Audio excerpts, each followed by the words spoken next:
माता भूमि पुत्रो हम पृथिव्याः, अर्थात धरती हमारी माता है और हम उनके पुत्र। माता और पुत्र के इस रिश्ते का पवित्र सेतु यानी प्राकृतिक कृषि। देश के कई गांव आज इस ओर परिवर्तित हो रहे हैं, क्योंकि इससे किसानों के जीवन में उन्नति आ रही है।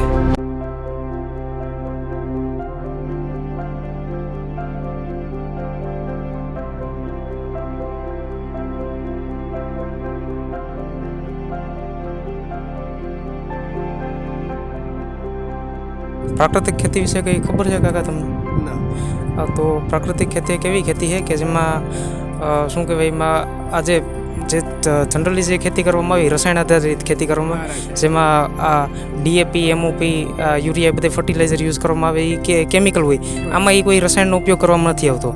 અને ઉમાં શું કહેવાય, ઉમાં આપણે ફર્ટિલાઇઝર આ બધું ખરીદવું પડે. જ્યારે આ પ્રાકૃતિક ખેતીમાં આ બધું આપણે આપણી જાતે બનાવવાનું, આ ખેત પેદાશ હોય ને એમાંથી જ બધું બનાવવામાં આવે. અને પ્રાકૃતિક ખેતી એક ગાય આધારિત ખેતી છે.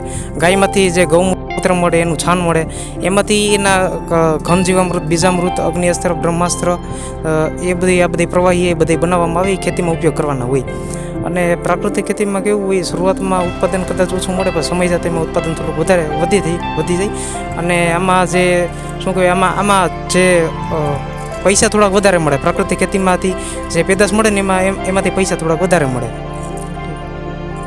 અને પ્રાકૃતિક ખેતીમાં આ જે જીવામૃત, અગ્નિઅસ્ત્ર, બ્રહ્માસ્ત્ર એ બધી પ્રવાહી બનાવવાના હોય.